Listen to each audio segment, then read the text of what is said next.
what's the ultimate goal for using traditional PR? And you mentioned like, there's a lot of releases on the market. It's a lot harder to get the release. And you talked about building a narrative. Like how as a person who's coming up with their new release, like what's something they should be thinking about as they're getting prepped up to kind of really start this like quick media campaign that they're trying to do for their release and for traditional PR? Like what's the value behind it for doing that? PR's really changed as the media landscape has changed. And I kind of touched on that earlier. It's harder to get something covered, even if it's super worthwhile, even if you're Tiesto, whatever it is, you think that everything's in the bag. It's really not that way anymore. And then at the same time, less people are reading it. Less people are reading in general because we're all on Twitter and this is just culture. We don't have to go into that. But, even when I live LA Weekly, I don't really know exactly how many people are reading through the music section of LA Weekly, but like hopefully it's decent amount. And by the way, if you ever get like a PR report, most of the time those impressions and like metrics are not necessarily valid. So I just report in Google Docs, and that's why I try to keep everything simple. But anyway, back to your question. It's not necessarily about how it was 10 years ago that you want somebody to read this article and then buy a ticket or buy your CD. Now it is number one, brand recognition. So if you see somebody's name on a few different lineups that you've never heard of, it's the same thing as if you see them on Dancing Astronaut's Twitter or Billboard Dance's Twitter, whatever it is, getting your name out there, especially for developing artists, because then if you do play a small stage, the EDC art car, whatever it is, someone's going to say, oh, I've heard of that person.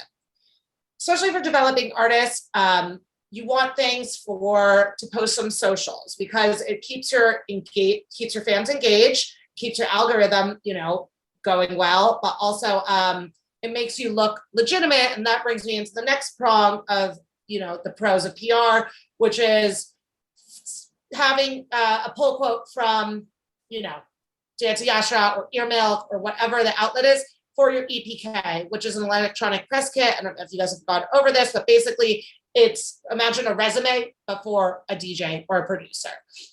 So if you start off the top, Elaine is the most hotly tipped DJ of 2021, whatever. I'm just making stuff up. And then it says like in quotes, like Billboard Dance. Maybe people want to like book Elaine because she now has legitimacy and clout and somebody else is co-signing her career. Then, it even goes further when you're booking. If you're trying to get a booking agent, this makes you look good. If you're trying to get your music signed to a label, this makes you look good. And if your booking agent's trying to get a higher fee, and this literally just happened for one of my clients, he's now being billed as the second person down instead of the main opener. Sometimes there's two support acts. He's literally now leveled up, and the agent said it's because you had all this stuff and you had mixed bag and you had all these things that we are showing the clubs and saying, look at this artist, look how great they are. Look at all these dance music authorities co-signing them. And that's why you should pay them $500 more.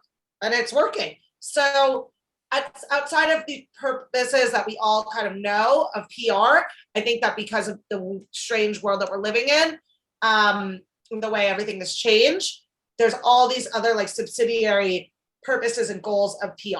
Of course, at the end of the day, it's great to have people reading about your music and then clicking on the link to listen to your music. But the reality is less and less people are doing that. And so if that's your only goal and none of the other things that I mentioned are really resonating with you, take your $2,000 or $1,000 and put it into social media advertising and Spotify advertising. But if you need any of those things, that would be when you would want to do PR to kind of build your legitimacy and, just kind of further your brand and also to tell the story. Like Wax Motif, he's, of Chinese descent, but he's Australian and he designs all his merch and ships it out, which what DJ has time to do that because he literally wants to be involved in every part of the process. So I'm working on landing some like fashion outlets and like that's something that like we want to get out to the world to tell his story. So like obviously we all know who Wax Motif is, I'm assuming.